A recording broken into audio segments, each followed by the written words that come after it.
નમસ્કાર. આજના આ એક્સપ્લેનરમાં તમારું સ્વાગત છે.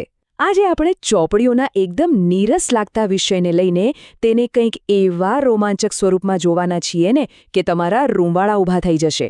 હા, આપણે વાત કરવાના છીએ સૂર્યની એ પ્રચંડ ભૌતિક શક્તિ વિશે જે અદૃશ્ય હોવા છતાં આપણી ચારે બાજુ વ્યાપેલી છે. તો શરૂ કરીએ? ચલો સીધા મુદ્દા પર જ આવીએ. મારો તમને એક સવાલ છે. અત્યારે તમારી છત પર કેટલી કાચી ઊર્જા એટલે કે રો એનર્જી વરસી રહી છે? જરા વિચારો. બરાબર બપોરના સમયે ઉપરથી માત્ર ગરમી જ નથી પડી રહી, પણ ખરેખર ઊર્જાનો એક આખો ધોધ વરસી રહ્યો છે. અને તેનો જવાબ સાંભળીને તમે ખરેખર ચોંકી જશો. ચાલો, આપણે બરાબર એ જ ક્ષણની વાત કરીએ જ્યારે તમે આ જોઈ રહ્યા છો. અત્યારે 22 મે 2026ના રોજ ભરૂચમાં બપોરના બરાબર 12:42 વાગ્યા છે. અને ઉનાળાનો સૂર્ય લગભગ સીધો જ માથા પર અત્યંત તેજસ્વી રીતે તપી રહ્યો છે. હવે વિચારો, જો આપણે સોલાર રેડિયેશન મેઝરિંગ ઇન્સ્ટ્રુમેન્ટ એટલે કે સૌર કિરણોત્સર્ગ માપવાનું સાધન લઈએ અને અત્યારે જ તેને તમારી છત પર મૂકીએ તો તે શું બતાવશે? કારણ કે આ ઉનાળાની બપોરનો પીક સમય છે, તે સાધન કદાચ 800થી 1000 વોટ્સ પ્રતિ ચોરસ મીટર જેટલો જંગી આંકડો બતાવશે. જરા તેના પર વિચાર કરો.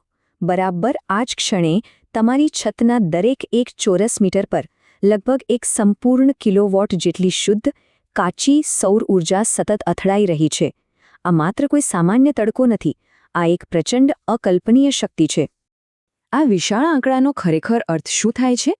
જો સૌર કિરણોત્સર્ગ અથવા સોલર ઇરેડિયન્સને સત્તાવાર રીતે વોટ્સ પ્રતિ ચોરસ મીટર એટલે કે ડબલ્યુ પર મીટર સ્ક્વેરમાં માપવામાં આવે છે. બહુ જ સરળ ભાષામાં કહું તો તમારી છતનો માત્ર એક ચોરસ મીટરનો ટુકડો અત્યારે એટલી ઊર્જા પકડી રહ્યો છે કે તેનાથી તમારા ઘરનું માઇક્રોવેવ ઓવન આરામથી ચાલી શકે. છે ને કમાલ? હવે સવાલ એ થાય કે વિજ્ઞાન આટલી મોટી ઊર્જાને માપે છે કેવી રીતે? વેલ, આપણી સામે રહેલા આ ગુજરાતી પાઠ્યપુસ્તકના અંશમાં તેનો સચોટ જવાબ છુપાયેલો છે. તેમાં સોલાર રેડિયેશન મેઝરિંગ ઇન્સ્ટ્રુમેન્ટ્સ વિશે ખૂબ જ સરસ રીતે સમજાવ્યું છે કે આ સાધનો અલગ અલગ પ્રકારની સૌર ઊર્જાને કેવી રીતે ટ્રેક કરે છે. અહીં આ પુસ્તક બે બહુ જ રસપ્રદ અને મહત્વના કોન્સેપ્ટ વચ્ચેનો તફાવત બતાવે છે. પહેલું છે ડાયરેક્ટ રેડિયેશન એટલે કે સીધો કિરણોત્સર્ગ. આ સીધો જ સૂર્યમાંથી આવે છે, એટલે તે સૂર્યોદયની ચોક્કસ ક્ષણથી લઈને સૂર્યાસ્ત સુધી જ મળે. પણ બીજું છે ગ્લોબલ રેડિયેશન. આ થોડું અલગ છે. તે સૂર્યોદય પહેલાં અને સૂર્યાસ્ત પછી પણ હોય છે, એટલે કે તેની અસર થોડી વહેલી શરૂ થાય છે અને મોડી સુધી રહે છે. તો તમે વિચારશો કે સૂર્ય ન હોવા છતાં આ ગ્લોબલ રેડિયેશન આવે છે ક્યાંથી, રાઈટ? તો તેનું કારણ છે આપણા પૃથ્વીના વાતાવરણની સ્કેટરિંગ ઇફેક્ટ, એટલે કે પ્રકાશના કિરણોનું વિખેરાઈ જવું. જ્યારે સૂર્ય ક્ષિતિજની નીચે છુપાયેલો હોય છે ને, ત્યારે પણ આપણું વાતાવરણ તેના પ્રકાશને ચારે બાજુ ફેલાવી દે છે.